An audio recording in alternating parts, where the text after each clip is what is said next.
থাকি, এখান থেকে নিচে আছে। নারায়ণগঞ্জের রূপগঞ্জ থানায় করা হত্যা মামলায় নারায়ণগঞ্জ ১ আসনের সাবেক মন্ত্রী ও সংসদ সদস্য গোলাম দস্তগীর গাজীর বিরুদ্ধে ৬ দিনের রিমান্ড মঞ্জুর করেছেন আদালত। রোববার বিকেলে ১০ দিনের রিমান্ড চেয়ে আদালতে নেওয়া হলে senior judicial magistrate Kazi Mohammad মোহসেন শুনানি শেষে ৬ দিনের মঞ্জুর করেন। আজকে আমাদের এই মামলায় তদন্তকারী কর্মকর্তা ১০ দিনের রিমান্ড আবেদন করে এবং এই মামলাটি আমাদের সিনিয়র জুডিশিয়াল ম্যাজিস্ট্রেট জনাব কাজী মোহাসিন সে শুনানি করে, উভয় পক্ষের শুনানি হয়েছে।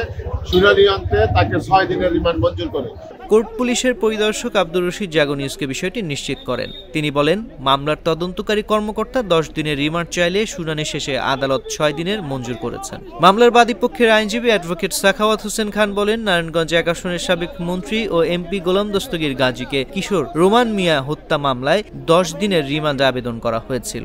ছাত্র আন্দোলনে যে নারায়ণগঞ্জে রূপগঞ্জে যে সকল সন্ত্রাস হয়েছে সেই সন্ত্রাসের হোতা এবং সারা বাংলাদেশের সকল হত্যা খুন গুমের হোতা এই শেখ হাসিনার সাথে সলা পরামর্শ করে এই নারায়ণগঞ্জের ১ আসনের সাবেক এমপি সাবেক মন্ত্রী গোলাম দস্তগীর গাজী সে আজকে যে মামলাটি হয়েছে একটা হত্যা মামলা।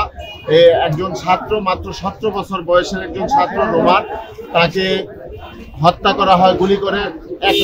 একটি গুলি হয় না, তার শরীরে কয়েকটি গুলি লেগেছিল। সেই হত্যার কারণে তার পিতা বাদী হয়ে এই মামলাটি করে। আদালত উভয় পক্ষের শুনানি শেষে ৬ দিনের রিমান্ড মঞ্জুর করেন। এর আগে গত শনিবার রাতে গোলাম দস্তগীর গাজীকে রাজধানীর শান্তিনগর এলাকা থেকে গ্রেফতার করা হয়। ডিবির একটি দল শান্তিনগরের এক আত্মীয়ের বাসা থেকে তাকে গ্রেফতার করে। পরে রূপগঞ্জের নবকিশোরলয় হাই স্কুলের ১০ম শ্রেণীর শিক্ষার্থী রোমান মিয়া হত্যাকাণ্ডে গ্রেফতার দেখানো হয়। যে কারণে তার রিমান্ডের আবেদন করা হয়েছিল সেটা হলো যে এই মামলার অন্যান্য আসামিরা কোন জায়গায় অবস্থান করতেছে এটা তার জানার সম্ভাবনা রয়েছে। সুতরাং তাদের অবস্থান নির্ণয় এবং এই মামলার হত্যাকাণ্ডে ব্যবহৃত অবৈধ অস্ত্র, গুলি এবং ককটেল এগুলি উদ্ধারের জন্য আপনার ১০ দিনের রিমান্ডের আবেদন করা হয়েছে এবং এই মামলা কারা কারা জড়িত সেগুলি উদ্ধারের জন্য মামলা রিমান্ড চাওয়া হয়েছে। ৬ দিনের রিমান্ড হয়েছে। আশা করি সে তার থেকে স্বীকারোক্তিমূলক জবানবন্দি আদায় করতে পারবে। এই মামলায় শেখ হাসিনা, ওবায়দুল কাদের ও গোলাম দস্তগীরের ছেলে গোলাম মর্তুজা পাপ্পা সহ ৪৫ জনের নাম উল্লেখ এবং অজ্ঞাত আরও ৬০ জনকে আসামি করা হয়।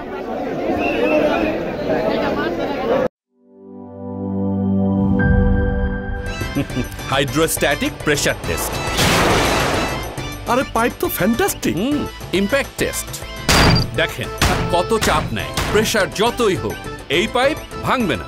মাটির ১২৫০ ফুট পর্যন্ত গভীর চাপ নিতে পারে আরএফএল ইউপিভিসি গ্লাস পাইপ। পাইপের বস না কিনলে লস।